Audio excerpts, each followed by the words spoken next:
Good evening everyone, my name is Srinjaya Tambali and I am from Team 7. So today our main problem statement is in IoT City is automation in agriculture. Question number 2. So I have set up something to apply the automation in agriculture, especially in water distribution. আমি এটা বলতে চাইছি যে আমাদের এটা একটা খুব বেশি প্রবলেম থাকে যে অনেক সময়তে মাটির যে আর্দ্রতা অর্থাৎ মাটির যে ময়েশ্চারটা সেটা আমাদের ডিটারমাইন আমাদের ঠিকঠাক টাইমে না হলে ফসলের অনেক ক্ষতি হতে পারে। প্লাস আমাদের এই সেট আপটা দিয়ে একটা চাষি ওয়ার্ল্ডের যে কোনো জায়গা থেকে, জাস্ট চাষি না, যা কোনো জমিদার তার যে ফিল্ডগুলো থাকবে ওয়ার্ল্ডের যে কোনো জায়গা দিয়ে তারা জল ছাড়তে পারবে, জলের তাদের রিজার্ভ ট্যাঙ্কে, তাদের যে ওয়াটার রিজার্ভ ট্যাঙ্কে যে যতটা পার্সেন্টেজ জল আছে সেই সমস্ত কিছু দেখতে পারবে এবং আমাদের অ্যাপের থ্রু তারা সেগুলো সব মনিটর করতে পারবে। আমাদের অ্যাপের থ্রু সেগুলো সব মনিটর করতে পারবে। অ্যাগ্রিনোভা আমাদের অ্যাপের নাম। আর প্লাস এইখানেই আমাদের ওয়েদার সিস্টেমটা আছে, এখানে আমাদের ওয়েদার সিস্টেমটাও আছে যেখান দিয়ে আমরা ফোকাস নিচ্ছে না। এখানে আমরা অ্যাপটাও আমাদের এখানে আছে যেটা দিয়ে আমরা ওয়েদারটাও দেখতে পারবো।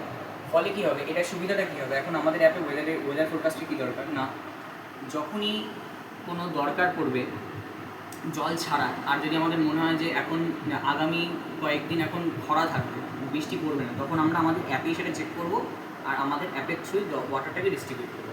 সো এখন আমি আমাদের এটাকে এখন চালু করছি, আমাদের মেন প্রজেক্টটাকে।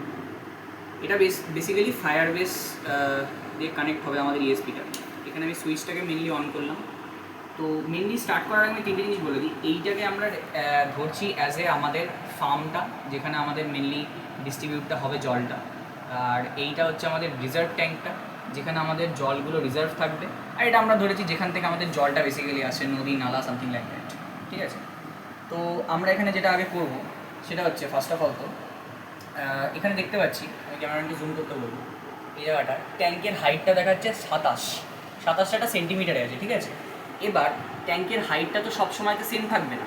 এবার আমাদের এই স্মার্ট ডিভাইসটা কী করবে, ট্যাঙ্কের হাইটটা অটোমেটিকলি ডিটেক্ট করে নেবে। আমি এখানে কিচ্ছু চেঞ্জ করবো না, আমি জাস্ট করবো এখানে একটা ছোট্ট সুইচ আছে, ছোট্ট একটা এখানে বোতাম আছে, ছোটো একটা বাটন আছে, যেটাকে আমি এখানে কিছুক্ষণ প্রেস করে থাকলে এখানে যে সেন্টিমিটারটা যতটা আছে সেটা চেঞ্জ হয়ে যাবে। আমি কিন্তু কিছু করিনি এখানে কিন্তু 27 থেকে এটা কিন্তু 9 হয়ে গেছে, 9 সেন্টিমিটার। কেন? কারণ এই ট্যাঙ্কের হাইটটা আপাতত 9 সেন্টিমিটার। এটা ট্যাঙ্কের হাইট যতই থাকুক সেই হিসাবে এটা অটোমেটিক্যালি এটা ক্যালিব্রেট হয়ে যাবে, যাতে এই প্রোডাক্টটা যে কোনো ট্যাঙ্কের ক্ষেত্রে এটা সুইটেবল।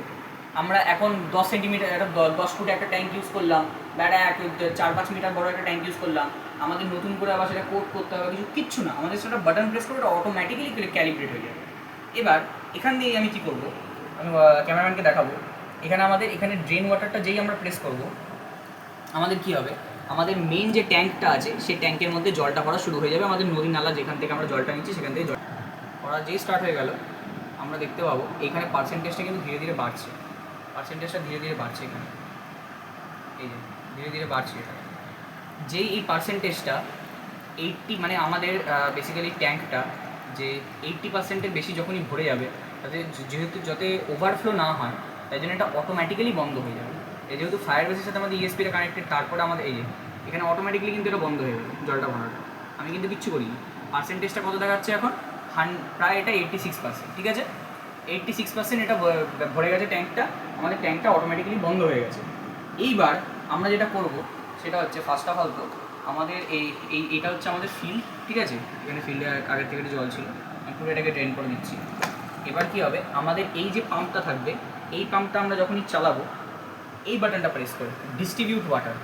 ঠিক আছে, ডিস্ট্রিবিউট ওয়াটারটা যেই চালাবো এখানে ডিস্ট্রিবিউশন ওয়াটারটা এখানে স্টার্ট হয়ে যাবে। ঠিক আছে, এইবার এটার আবার ব্যাপার আছে, বেশি ডিস্ট্রিবিউট হয়ে গেলে আবার প্রবলেম আছে। এখানে দেখা লুচি, এখানে যখনই সয়েলের পরিমাণটা যখনই বেশি হয়ে যায়, সয়েলের যখন ময়েশ্চারের পরিমাণটা যখনই বেশি হয়ে যাবে, অটোমেটিকলি এখানে কিন্তু এটা জলটা বাড়াটা বন্ধ হচ্ছে। ঠিক আছে, আর এখানে দেখো সয়েলের ময়েশ্চারটা এখানে দেখাচ্ছে 90% আমাদের। আমি যেই সয়েলের ময়েশ্চার মানে কি হচ্ছে, আমি ফিল্ডে জলটা দিচ্ছি, যখন ইনাফ জলটা পড়ে গেল আমার ফিল্ডে, তখন এখানে নোটিফিকেশন দেখিয়ে দিল যে তোমার 86% ভরে গেছে, তাই জন্য সয়েল ময়েশ্চার হয়ে গেছে, তাই জন্য তোমার ডিস্ট্রিবিউশনের যে ফিল্ডে যে ডিস্ট্রিবিউশনের পাম্পটা সেটা বন্ধ হয়ে যাবে। তাহলে আমি ব্যাপারটাকে একটু সামারাইজ করি, কী করে আমরা এখানে কী করছি। ফার্স্ট অফ অল তো আমাদের যে অ্যাপটা রয়েছে সেই অ্যাপটা দিয়ে আমরা দুটো জিনিস ডিটারমাইন করছি। একটা হচ্ছে আমাদের ওয়েদারটা, যেটা সেকেন্ডারি, যাতে আমরা বুঝতে পারি যে ফিল্ডে ওয়াটারের দরকার আছে নাকি ওটা ন্যাচারালি বৃষ্টির থেকে ওটা জলটা পেয়ে যাবে। যদি আমরা দেখি যে না জলের দরকার, এবার সেকেন্ড মেইন যে কাজটা সেটা হচ্ছে আমাদের অ্যাপের, আমাদের এই পুরো সিস্টেমটা, আমাদের আইওটির যে প্রজেক্টটা, সেটা হচ্ছে নদীর বা নালা যেখান থেকে জল আসছে সেখান থেকে আমাদের অ্যাপের থ্রু জল অটোমেটিকলি আমাদের রিজার্ভ ট্যাঙ্কে ভর্তি হওয়া, আর একটা লিমিটের বাদে যাতে ওভারফ্লো না হয় তখন অটোমেটিকলি আমাদের পাম্পটা বন্ধ হয়ে যাবে। প্লাস যখন আমাদের ফিল্ডে জল দেওয়ার দরকার পড়বে তখন আমরা এখান থেকে ফিল্ডে জল দেওয়ার বাটনটা প্রেস করব, সেটা চালু হয়ে যাবে আমাদের এই পাম্পটা থেকে। এই পাম্পটা থেকে ফিল্ডে জল দেওয়া, তখন এটা ফিল্ডে জল দিয়ে দেবে। আর ফিল্ডে জলটা ততক্ষণই দেবে যতক্ষণ আমাদের এই সয়েল ময়েশ্চার সেন্সারটা একটা ময়েশ্চার থ্রেশহোল্ডের ওপর যাতে না চুজ করে থাকে। আমরা বেসিক্যালি এটা দেখেছি যে মেনলি ইন্ডিয়াতে যেসব মাটিগুলো থাকে বা অ্যাভারেজ কেসে সেটা 40%-এর বেশি যদি ময়েশ্চার লেভেল হয়ে যায় তাহলে সেটা দরকার নেই, সেটা এনাফ, 40% ময়েশ্চার এনাফ বেশিরভাগ ফসলের জন্য। এবার ফসল টু ফসল সেটা ডিপেন্ড করছে।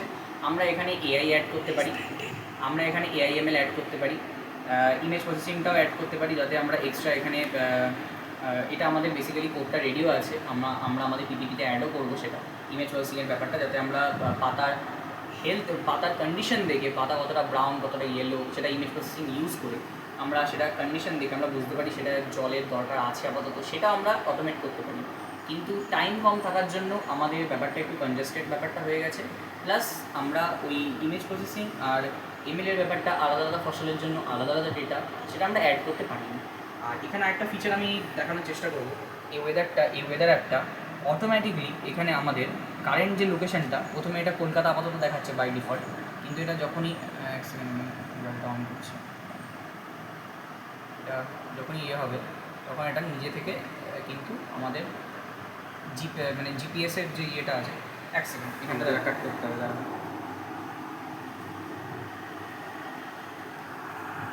দাঁড়ান